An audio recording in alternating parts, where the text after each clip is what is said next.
What's going on, guys? So I've had the Steam Deck OLED for a couple months now, and today I thought I'd talk about my 5 all-time favorite guilty pleasure games that I like playing on my Steam Deck OLED. And the reason why these are my guilty pleasure games is because most people probably don't know about any of the games I'm going to mention today, or the games could be a little sus. So if you wanted to know my deep dark secrets about my Steam Deck OLED, and also maybe some tips and tricks on how to get specific games to work on this system, then just sit back, relax, and enjoy the list. Now, my first guilty pleasure game would have to be Sonic Adventure 1. This is a game that many people believe does not deserve to be on the top Sonic the Hedgehog video games. And Sonic is also kind of a cringy subject to touch on, mainly because of the cringy dialogue and over-exaggerated expressions and animations in this game. But most of all, the soundtrack for this game is what draws me in every single time over Sonic Adventure 2.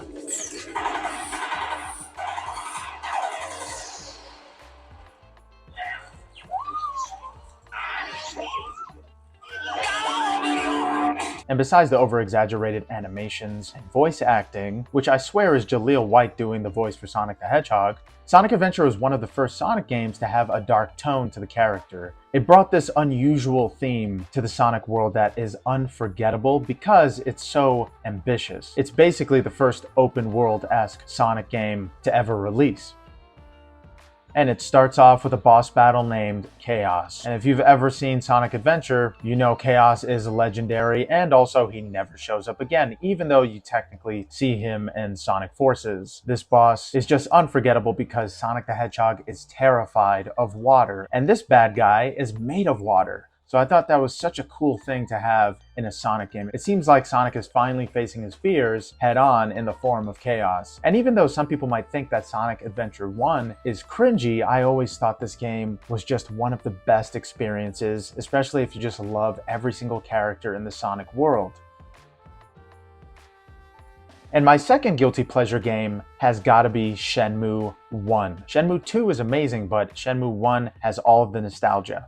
And if you notice, there is a trend of Dreamcast games in my list so far. I was a huge Dreamcast fan, and my dad actually bought an imported Japanese Dreamcast with one of those translating chips in order for us to play those Japanese games in English. But Shenmue is one of the few games that I rarely talk about because it's so near and dear to me, but I haven't exactly played it the whole way through again. I've mostly just been going back to some random checkpoints just to hear those cringy and awkward dialogue sessions that every character has to share with Rio. Hi, what can I get you? You look busy. On the contrary, well, my bread isn't selling as well as before. What? I'm not worried about Tom's hot dogs or that hamburger place over there much, but Bob's Pizzeria. He's a tough competitor. I see. And as you can see, the dialogue is absolutely terrible in Shenmue 1. And I see that as being part of the charm. It reminded me of the first step that game developers took to actually make dialogue a thoughtful part of a video game. Every single character has dialogue in this game, regardless of who you talk to. You can go to any store, talk to anybody, and they will talk back to you and tell you a specific piece of detail that you probably wouldn't know if you didn't walk up to this random guy in the street. And yes, Shenmue 1 has got to be one of the cringiest games because of the cheesy dialogue and awkward movements that characters sometimes do. But that's the reason why I love it. It reminds me of the good old days, and every time I play it, it transports me back to that amazing Dreamcast era. And my third guilty pleasure game is Street Fighter Cross Tekken. And this game has been in Steam Deck hell for the greater part of 2 years. There are multiple fixes for Street Fighter Cross Tekken on the Steam Deck. I managed to find a random one that let me install a patch on startup. There are plenty of other Proton GE versions that are compatible with Street Fighter Cross Tekken. Right now, I'm using one that shows me the opening cutscene, but you can't really hear it at all. You can hear the main menu just fine, but there are also other fixes to this game which don't even allow you to see the main intro of the game, so at least I can see it, I guess. The reason why this game is a guilty pleasure is because this game has been a pain in the ass for a lot of people for a very long time. just starting it up the first time required an hour of my time. But anyway, the reason why I absolutely love Street Fighter Cross Tekken is because it has the most ridiculous amount of characters from Street Fighter and Tekken combined into one fighting game. Now, the fighting isn't all that great. It feels like a dumbed down version of Street Fighter 4, but I absolutely love all the character models. I think that the Street Fighter characters look absolutely badass in this game, and I have all of the DLC for it. So playing it over again on the Steam Deck OLED makes it feel and look absolutely amazing with high FPS and resolution. This game is an absolute blast to play on this handheld, and I've never seen a fighting game that had such a long-lasting impression on me than Street Fighter Cross Tekken.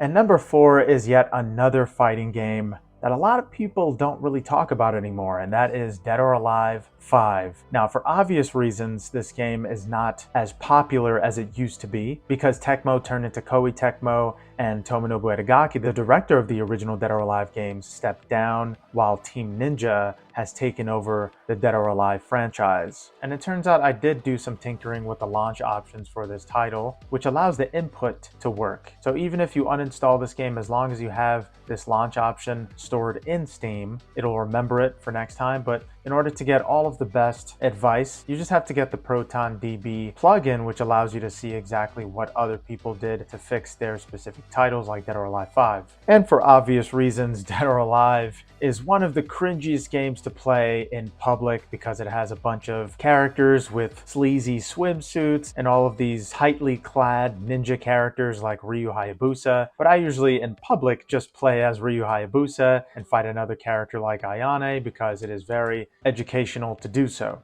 What I love most of all about Dead or Alive, especially in the Dreamcast era, was the fighting and the storylines that all of the characters share. I think that Dead or Alive has some of the best 3D fighting game mechanics that I've ever played in my entire life to date, and that's counting Virtual Fighter, Tekken, Street Fighter, and the King of Fighter games. No matter what, Dead or Alive has always been consistently fun, and it always brings me back to the good old Dreamcast era of fighting games, where almost nothing else mattered except how amazing your fighting game looked. And I remember Tomonobu Edagaki used to be very competitive when it came to Dead or Alive versus Tekken. Tekken and Dead or Alive always clashed head to head, but Dead or Alive obviously has some kind of awkward humor and themes inside of it, so that's something that most people might not consider their go-to when it comes to 3D fighting games. But I absolutely love Dead or Alive, and I don't care who's in public watching me. I think this is one of the best fighting games that I've ever played personally. And my fifth and last guilty pleasure game is Earth Defense Force Insect Armageddon.